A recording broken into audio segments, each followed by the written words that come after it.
It's the peninsula that started it all. Crimea is the territory Russia annexed back in 2014 during its first campaign of aggression against Ukraine in recent times.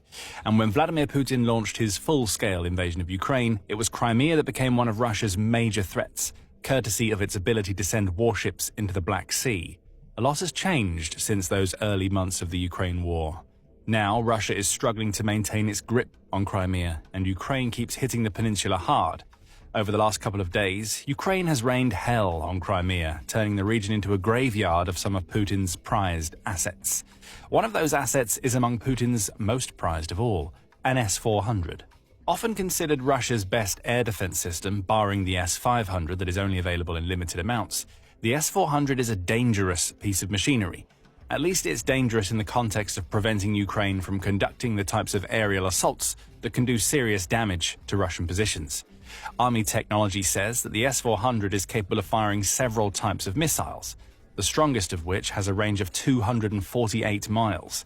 These missiles can intercept targets at a blistering speed of Mach 15, it says, and can be fired in batches of 4 to absolutely decimate an incoming target. Every S-400 that Ukraine takes out allows it to carve a new and much safer aerial corridor through the skies that it can use to unleash hell on Russia. And in Crimea, one of Russia's S-400s has been rendered absolutely useless. On August 31st, United 24 media reported that the main intelligence directorate of Ukraine, or HUR, had announced a successful military operation in which its special Ghosts unit carried out a series of strikes that devastated Russia's Crimean infrastructure. HUR took to Telegram to announce the strike. They flew in and burned. Ghosts of the HUR in Crimea once again destroyed a number of important targets of the occupiers, the Post announced. Fighters of the HUR Special Unit of the Ministry of Defense of Ukraine, Ghosts, continue the systematic process of destroying the air defense system of the Russian occupation forces in Crimea. Bit by bit, Ukraine is shattering Russia's Crimean infrastructure.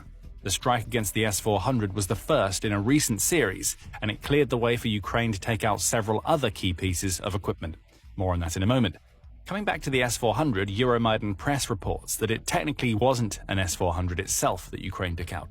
That weapon is still standing in Crimea. What Ukraine actually destroyed was the 96L6AP radar connected to the S-400 system, which is as good as destroying the system and its missiles.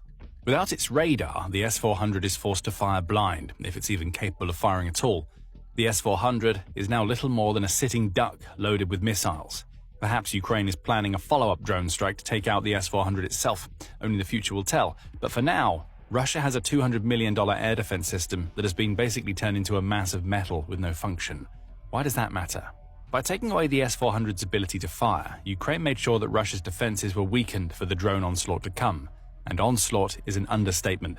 Over the course of 24 hours, Ukraine hit Crimea over and over, ultimately destroying 6 pieces of equipment that Russia relies upon to defend both Crimea and to launch its own attacks against the Ukrainian mainland. A GLONASS facility that United 24 says was housed under a protective dome was among the first targets Ukraine took out after destroying the S-400's radar. GLONASS, which stands for Global Navigation Satellite System, is essentially Russia's answer to GPS. Novotel says that it was first developed by the Soviet Union in the 1970s as an experimental military communication system, though it took on more commercial purposes upon the end of the Cold War.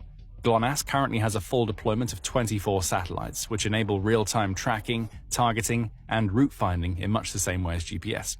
We say much the same. GLONASS is actually a few steps behind GPS, as the Federal Aviation Administration says that GPS has a constellation of 31 satellites, 7 more than GLONASS. Still, even a weaker satellite navigation system is a useful tool, and Russia has proven that throughout the war. Chatham House says that GLONASS can provide accuracy up to 9.8 feet, which Russia's military actively uses to support operations.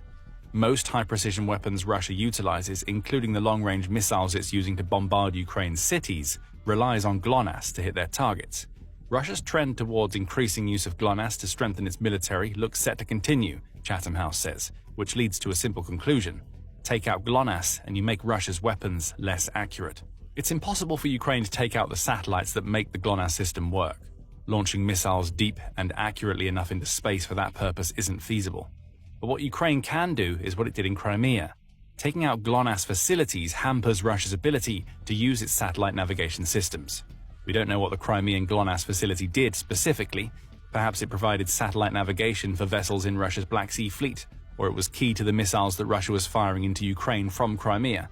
Whatever the facility's purpose may have been, it's clear that it was a target for Ukraine.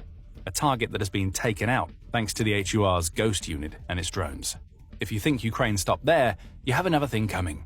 Taking out an S-400 and GLONASS facility was just the start of a night that saw hellfire rain down onto occupied Crimea. Ukraine's next strike focused on a military airbase, and it took out 2 more pieces of Russian equipment. The Kyiv Independent reports that Ukraine's drones struck the Vardiska airbase, which is located around 8 miles away from Simferopol. There, the drones scored direct hits on a pair of Mi-8 helicopters that each cost Russia up to $30 million. A $60 million return for drones that only cost a couple of $100,000 each isn't a bad result in anybody's playbook. The Mi-8 is far from the most impressive aircraft that Russia has in its arsenal. Developed during the Soviet era, like so much of the equipment Putin has deployed against Ukraine, it's a multi-role transport helicopter. That explains precisely why Ukraine struck these choppers. They're used for shipping anything that Russia needs to get from point A to point B, whether that's troops, cargo, or medical supplies. Russia also uses these helicopters to carry out medical evacuations, assuming it's not just leaving its people to die on the battlefield as it has done many times during Putin's invasion. This is a country that could have saved over 5% of the wounded soldiers it is allowed to die, the Center for European Policy Analysis reported back in June. So perhaps the Mi-8s in Crimea were more for shuttling soldiers and equipment into Ukraine than they were for helping anyone get out of danger. It doesn't really matter, the helicopters are no more. Russia's defense ministry also can't make any of its usual denials of Ukraine's successes, such as drone debris causing damage, while keeping a straight face. After all, HUR isn't just saying it took out 2 Mi-8s. It has the receipts in the form of 41 seconds of video footage that it published to YouTube on September 1st. The black and white video starts with what appears to be footage shot directly by a first-person view or FPV drone that is clearly flying around an airfield. The drone twists and turns as it seeks a suitable target. Then an Mi-8 comes into view. The drone operator wastes no time. Within seconds of the chopper being located, the kamikaze drone is flown straight into his body. The footage cuts out. It's obvious why. The drone destroyed itself in a massive explosion that took out the Mi-8. Then it happens all over again. A second drone arrives at the same airfield, this time with one of Russia's helicopters already in its sights. However, it bypasses the first chopper it sees. It's difficult to determine why from the footage alone, but the first helicopter may be the one that Ukraine's initial strike had already grounded. Regardless, the drone sweeps past the first chopper and onto the one stationed on a helipad just behind. We don't need to tell you what happened from there. The drone zeroes in, then it hits its target. Or more precisely, the ground next to the target, close enough for the fireball that would have erupted to engulf the second Mi-8. That's 3 pieces of equipment plus the S-400 down. Ukraine still wasn't done, and neither was the video footage. At around the 30-second mark, another target comes into view. It's difficult to make out at first, almost looking like a part of the Crimean coastline. But it isn't long before the drone draws closer and it becomes clear that it's a tugboat that the HUR operator has in their sights. By now you know the drill. The drone crashes into its target, with the feed cutting out as the drone explodes. Newsweek reports that the vessel this drone struck is believed to be a Buk 2190 military tugboat. These types of boats don't represent any direct attacking threat to Ukraine, as their name implies. They're primarily used for tugging other vessels, especially those that need repairs. However, Russia's official Black Sea Fleet website notes that these boats can also be used to conduct firefighting operations, potentially saving other vessels that might have been struck by Ukraine's drones. So it becomes clear why Ukraine decided to take out this boat. The Black Sea Fleet has been all but laid to waste by Ukraine, with a third of it being destroyed using drones and missiles before Russia decided to withdraw it as far away as possible. Tugboats like the Buk 2190 are vital supporting vessels for these warships. If Russia ever reintroduces the Black Sea Fleet's warships into the waterway that gives the fleet its name, it'll have one less ship to support those warships should Ukraine ever target them with drone and missile attacks. But there's another reason why HUR hit this tugboat. As the Kyiv Independent reports, Russia's special naval forces have recently started using the boat to conduct underwater sabotage operations. It's unclear what those operations are, based on the outlet's report. However, HUR was quick to comment on why this boat was a target in a statement where it said, "The damage to the tugboat significantly limits the combat capabilities of the elite Russian unit. That vessel has now met an unfortunate end," HUR says. And the same goes for another of Russia's air defense systems. The S-400 is far from the only air defense system Russia deploys. Far more common is its precursor, the S-300. Developed during the Soviet era and first deployed in 1979, with this age demonstrating why it's more numerous than the S-400, the S-300 is an old system that is still very capable against some of Ukraine's own Soviet-era weaponry. Russia has sent S-300s all around the world, with the system serving as a core component in both the Iranian and Syrian air defense setups. S-300s have radars that can track targets up to 185 miles away, delivering tracking and launch data to a missile delivery vehicle as they do. Once locked onto a target, each of these vehicles can launch up to 2 missiles, both of which home in on the target. If Russia wants to use multiple S-300 vehicles, it can link up to 12 of them to a single radar, allowing it to fire 12 missiles simultaneously against a single target, the BBC reports. Plus, it only takes 5 minutes from the launcher vehicle stopping to send these missiles into the skies. It may be old, but the S-300 can still be effective. Well, not the one that Ukraine just took out in Crimea. The Kyiv Independent reports that Ukraine took the same approach with the S-300 as it did with the S-400. Rather than targeting the missile launch vehicles, which are big targets but also dangerous to take on in a full frontal drone assault, Ukraine instead hit the S-300's radar system. This attack actually took place on August 30th, the Kyiv Independent says, so it's unclear if it was the S-300 or 400 that Russia's Crimean forces lost first. Either way, it's another air defense system blinded and now incapable of preventing future Ukrainian aerial assaults. The Crimean Wind Telegram channel provided more details. There was a fire near the Saki airfield in Novofedorivka today, the Crimean Wind Monitoring Group reports, citing satellite imagery data, the channel said. Earlier, we published a photo of 3 columns of smoke somewhere in the area of the airfield. Now it's clear where. Ukrainian Special Operation Forces confirmed that the smoke came from a destroyed S-300 radar in a later Telegram statement. It also said that, as a result of the actions HUR took on August 30th, the radar for the S-300 complex at the military airfield in the village of Saki was destroyed. There has simply been no getting away from Ukraine's drones in Crimea over the last few days. With the S-300 down, we've covered 5 more pieces of equipment beyond the S-400 takedown that started it all. Ukraine has one more target in mind, a target that Euromaidan press says is irreplaceable to Russia, likely because it isn't being made anymore. That target was a Soviet-era radio telescope, specifically an RT-70 telescope, which the outlet says is part of the layered air defense formations that Russia has attempted to create in Crimea. But this is a telescope. What possible use could it have for Russia that makes it such an important target for Ukraine? The answer lies in what the telescope observes. Russia uses RT-70s to observe and monitor satellite constellations. Cast your mind back to one of the earlier targets we mentioned, and you'll remember that we discussed Ukraine taking out a GLONASS facility. This RT-70 telescope helps Russia keep an eye on the satellites required to power GLONASS. No telescope means no eyes, which could mean that issues go uncaptured and Russia starts struggling to coordinate its satellite constellations from Crimea. And now that the Crimean RT-70 is gone, Russia isn't going to be getting another in Crimea.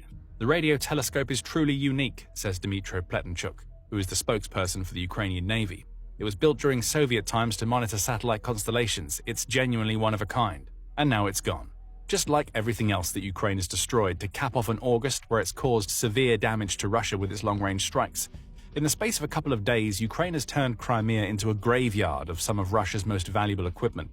Air defense systems have been crippled, helicopters have been destroyed, a tugboat is now sinking in the Black Sea, and vital parts of the Crimean GLONASS system have been taken out. What does all of this show us? Ukraine knows exactly what it's doing when it comes to its efforts to retake Crimea following Russia's illegal annexation. What we see here is Ukraine engaging in a campaign designed to systematically degrade Russia's Crimean defenses. United 24 says that HUR believes this degradation weakens the overall military infrastructure in Crimea. With each successful strike, opportunities for more strikes arise in the future. We see that most clearly with the destruction of the Crimean S-400 and S-300. Both systems exist for the express purpose of blasting Ukrainian drones, missiles, and aircraft out of the skies. When they're taken out, or at least their radars are destroyed, they can't fire the missiles that stop Ukraine from launching more aerial attacks. Today it's an S-400 being sent to the Crimean graveyard. Tomorrow, it may be entire airfields or naval bases. Ukraine has also achieved something else with these Crimean strikes that is always valuable from a propaganda perspective. It's humiliated Russia again. Ukraine has shown Putin that no matter what he tries to do, he can't defend the annexed territory that he snatched away from Ukraine in 2014. And to cap the humiliation that Putin will now be feeling, Russia had really tried to make Crimea impenetrable from the air just a few months ago. Back in May, Defense Express reported on comments made by Pletenchuk, who pointed out that air defenses are stronger than in many parts of Russia. Crimea is of symbolic and logistical importance to Russia, the Navy spokesperson said at the time. Air defense density on the peninsula is higher than in many parts of Russia. Toward the end of May, the Kyiv Post reported that Ukrainian guerrillas had carried out a surveillance exercise that revealed that Russia was ramping up its defenses, all because it fears drone strikes. Those defenses, along with the many Russia had already set up in Crimea, were supposed to stop Ukraine's drones from taking out any more targets following another series of strikes. Clearly, they didn't work. And now Putin is learning that almost nothing he sends to Crimea is safe from Ukraine's drones. Even the very systems that are supposed to stop those drones in their tracks, such as the S-400 and S-300, are vulnerable because Ukraine knows what parts of those systems to hit. Russia was supposed to be ready for this. Crimea is protected with more air defense systems than most other regions of Russia or occupied Ukraine. But over the course of a couple of days at the end of August, Ukraine proved that all of these preparations meant nothing. HUR is too smart, its drones are too effective. The odds are we're going to see news of even more strikes inside Crimea soon, now that a lot of the systems that are supposed to stop these strikes have been taken out. And as Crimea's defenses crumble, Russia's entire summer offensive has collapsed. What was supposed to be the crowning moment for Russia in 2025 has ended in complete and utter failure, as the country has failed to achieve any of the goals it set for itself at the beginning of the summer. Find out more in our video, and remember to subscribe to The Military Show for more videos covering Ukraine's latest strikes in Crimea. And thank you, as always, for watching.